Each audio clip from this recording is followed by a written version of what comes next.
ದರ್ಶನ್ ಅವ್ರ ಹೆಸರು ಹಾಳಾಗ್ತಾ ಇರೋದೇ ಅವರ ಕೆಲವು ಕಚ್ಚಡ ಅಭಿಮಾನಿಗಳು. ಮಾತಾಡಿಲ್ಲ ಅಂದ್ರೆ ದರ್ಶನ್ ಅವರು ಸ್ಟೇಜ್ ಮೇಲೆ ಈ ತರ ಮಾತಾಡಿಲ್ಲ ಅಂದ್ರೆ ನಾವು ಕೂಡ ಕೇಳ್ತಿರ್ಲಿಲ್ಲ. ನಾನು ಕೇಳಿದ್ದೀನಿ ಸೋಷಿಯಲ್ ಮೀಡಿಯಾದಲ್ಲಿ ಏನಂತ ಕೇಳಿದ್ದೀನಿ ಅಂತ. ಒಂದು ಚಿಕ್ಕ ಇದ್ರಲ್ಲಿ ನಾವು ಯಾರ ಪರ ಯಾರ ವಿರುದ್ಧ ಅಲ್ಲ. ಇದನ್ನ ಗೌಡ್ತಿಯರ ಸೇನೆ ಮಾತ್ರ ಯಾಕೆ ಮಾಡ್ತಾ ಇದೆ? ನಾವು ಗೌಡತಿಯರ ಸೇನೆ ಇದೆ, ನಂದು ಸಮೃದ್ಧಿ ಮಹಿಳಾ ಸಮಾಜ ಅಂತ ಇದೆ. ಒಂದ್ ನಿಮಿಷ, ಬೇರೆ ಸಂಘದಲ್ಲೂ ಇದೆ. ನಾನು ಸಮೃದ್ಧಿ ಮಹಿಳಾ ಸಮಾಜ ಅಂತ ಇದೆ, ನಾನು ಫೌಂಡರ್ ಪ್ರೆಸಿಡೆಂಟ್ ಇದ್ದೀನಿ. ಮತ್ತೆ ನಾವೆಲ್ಲ ಸಾಮಾಜಿಕವಾಗಿ ಗುರುತಿಸ್ಕೊಂಡಿರುವಂತ ಹೆಣ್ಮಕ್ಳು. ಅವ್ರು ಯಾರೋ ಹೇಳಿದ್ರಲ್ಲ, ಪಾತ್ರೆ ಮಿಕ್ಕಿರೋ ಪಾತ್ರೆ ಇದ್ರೆ ತೊಳ್ಕೊಂಡು ಬಿದ್ದಿರೋಗೆಲ್ಲೇ ಅಂತ ಹೇಳಿದ್ರಲ್ಲ, ಆ ಥರ ಹೆಣ್ಮಕ್ಳು ಪಾಪ ಗೊತ್ತಿದ್ರು ಗೊತ್ತಿಲ್ಲಂಗೆ ಮನೇಲಿ ಇದ್ದಾರೆ. ಆದರೆ ನಾವೆಲ್ಲರೂ ಖಂಡಿಸುವಂಥ ಹೆಣ್ಮಕ್ಳು ಕೆಲವೊಂದು ಗುಂಪು ಮಾಡ್ಕೊಂಡಿದ್ದೀವಿ. ಗುಂಪು ಮಾಡ್ಕೊಂಡಾಗ ನಮಗೆ ಸೋಷಿಯಲ್ ಮೀಡಿಯಾದಲ್ಲಿ ನೋಡಿ ಬೇಜಾರಾಗಿ ಇವತ್ತೊಂದು ಕೊಡೋಣ, ಫಸ್ಟು ಆಯೋಗಕ್ಕೆ ಕೊಡೋಣ, ಆಮೇಲೆ ನೀವೆಲ್ಲರೂ ಖಂಡಿತ ನೀವೆಲ್ಲರೂ ತೋರಿಸಿರ್ತೀರ ದರ್ಶನ ಕ್ಷಮೆ ಕೇಳ್ತಾರ ಇಲ್ಲ ಅಂತ ನಮ್ಗೆ ಗೊತ್ತಾಗುತ್ತೆ. ಕ್ಷಮೆ ಕೇಳಿಲ್ಲ ಅಂದ್ರೆ ಅವ್ರ ಮನೆ ಮುಂದೆನೇ ಹೋಗಿ ನಾವು ಪ್ರತಿಭಟನೆ ಮಾಡ್ತೀವಿ. ಯಾವುದೇ ಹೆಣ್ಮಗಳು ಇದನ್ನ ಖಂಡಿಸ್ತೀವಿ ಸರ್. ಇದರಲ್ಲಿ ಎರಡನೇ ಮಾತೇ ಇಲ್ಲ.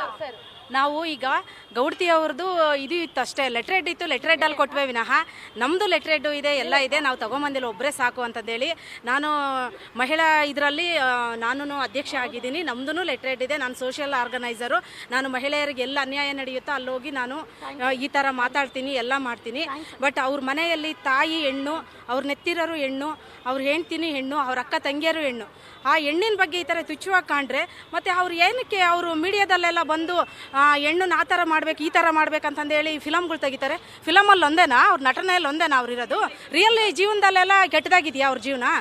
ಹೇಳಿ, ಈ ಥರ ಕೆಟ್ಟದಾಗಿದ್ರೆ ಪರ್ಸ್ನಲ್ವರೆಗೂ ನಾವೇನು ಮಾತಾಡ್ತಿಲ್ಲ. ಪರ್ಸ್ನಲ್ ಏನಾದರೂ ಮಾಡ್ಕೊಳ್ಳಿ, ಆದರೆ ಪರ್ಸ್ನಲಿಂದ ಆಚೆ ಬಂದು ಅವರೊಬ್ಬ ನಾಯಕ ನಟ, ಸಮಾಜಕ್ಕೆ ಅವರು ಒಂದು ಏನೋ ಸೆಲೆಬ್ರಿಟಿ ಇದ್ದಾರೆ.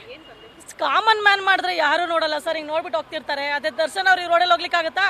ದರ್ಶನ್ ಮಾಡಿದಾಗ, ದರ್ಶನ್ ಅವ್ರು ತಪ್ಪು ಮಾಡಿದಾಗ ಯೂತ್ಸು ಫಾಲೋ ಮಾಡ್ತಾರೆ. ಅದಕ್ಕೆ ನಾವು ಖಂಡಿಸ್ತಿದ್ದೀವಿ, ನಮ್ಮ ಮಕ್ಕಳು ಈ ದಾರಿಗೆ ಹೋಗೋದು ಬೇಡ.